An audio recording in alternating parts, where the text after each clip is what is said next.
¿Hay fuerza ahora en el Congreso para sacar esto? Porque yo escuché al congresista León decidido en la mañana, pero estas influencias, estos poderes de la agroindustria son enormes, ¿no? Hay lobbies muy grandes, hay mucho dinero en juego, estamos hablando de 1.700 soles de menor ingreso para cada trabajador, por 200.000 trabajadores, por cada año, que están en juego. Es decir, si nosotros normalizamos estas relaciones y las emparejamos con lo que prima en toda América Latina, porque ese es el régimen que se aplica normalmente en los países civilizados, hay mucho dinero que pasaría a los bolsillos de los trabajadores y dejaría de alimentar esa bolsa usurera de ganancias que son realmente ilegítimas, ¿no? Que están basadas realmente en la explotación del trabajo, y eso no se puede aceptar. Ahora, hay un concepto que tú has dicho bien interesante, ¿no? Al inicio, Javier, es que en la mayoría de países de América Latina el peso de la carga está del lado de los empresarios para mejorar las condiciones, porque es un trabajo completamente difícil. Pero además es un peso que contribuye a la productividad del trabajo, porque si el trabajador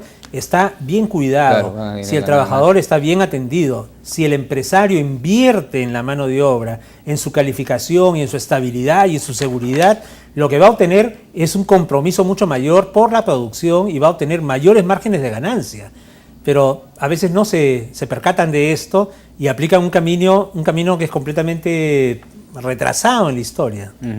Este es el decreto legislativo. Entonces, los principales puntos que cambiarían serían solamente el tema remunerativo.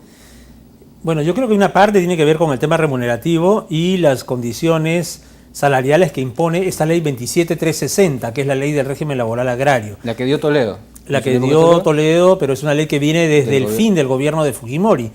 Esta ley que extendió los beneficios del llamado régimen laboral agrario a la agroindustria se dictó en las postrimerías del gobierno de Fujimori. Cuando Fujimori estaba en un vuelo a Japón o ya había llegado y había mandado su renuncia por fax, el resto de lo que quedaba de ese Congreso aprobó esta ley. Pero en esa época era ministro de Agricultura José Klimper. Exactamente. Y Klimper es uno de los es dueño de una de las empresas de la agroindustria. Y luego la ley se extendió en su vigencia durante un montón de años durante el gobierno de Toledo, efectivamente. Yo creo que esa situación es inadmisible y que tendría que ser terminada de una vez. Y no es solamente el único caso, porque también están los regímenes especiales que tienen que ver con, por ejemplo, la industria de confecciones y textiles, con los contratos de exportación no tradicional, que son contratos que permiten que los trabajadores puedan, más bien sean sometidos a contratos de 3 meses, de 6 meses, durante años. Hay trabajadores que tienen más de 20 años trabajando con contratos de 3 meses o cosas parecidas. O el propio régimen laboral de la micro y pequeña empresa. No digo ya el régimen de las trabajadoras del hogar. Es decir, en este país se han inventado regímenes especiales que en ninguna otra parte del mundo serían aceptados. Eso es lo último, como para ir terminando, Javier. Esta idea de una situación que no parece excepcional, ¿no? Sino que pareciera lo normal, porque los grandes medios de comunicación, RPP, etcétera, todos te lo presentan como si fuese normal y como si esto fuese condición para que el país mejore. Pero es al revés, lo anormal es lo que nosotros vivimos acá, y lo anormal es contra lo que el presidente actual se rebelaba en los momentos en que era candidato. Es decir, nosotros somos una anormalidad, no somos la normalidad. No, absolutamente. Cuando uno atraviesa la frontera norte por Tumbes o la frontera sur por Tacna o visita cualquier otro país de nuestro entorno, descubre que estas cosas no ocurren, ¿ya? Porque estas anormalidades que ocurren con tanta naturalidad en el país son extrañas en los países civilizados. O sea, la gente que viene del exterior se admira y asombra de la manera como este país trata a sus trabajadores, ¿no?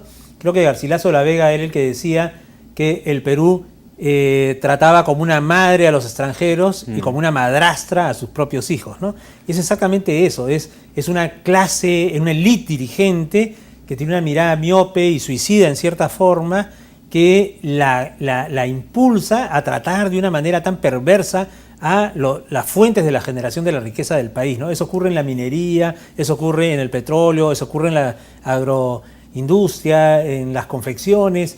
Hay un dilema desde el nacimiento de la República que opone esta visión clasista, racista, que mira al resto como si fueran menos, y entonces esa filosofía del cholo barato, ¿no? Yo creo que eso es un lastre con el que tenemos que romper. La modernidad significa la igualdad.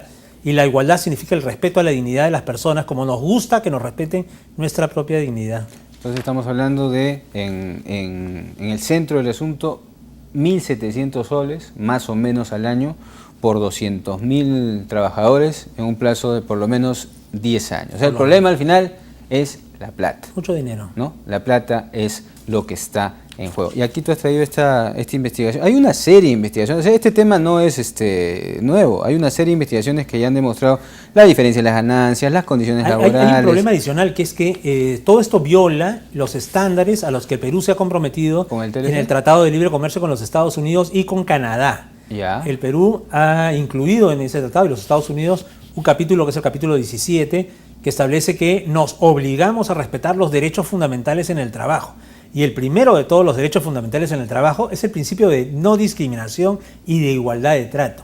Aquí se trata de igual forma a los trabajadores de la agroindustria respecto de los trabajadores del régimen común, de ninguna manera. Estos trabajadores están sobreexplotados, estos trabajadores tienen desconocidos sus derechos fundamentales, y eso es una aberración que en algún momento nos va a tocar la puerta.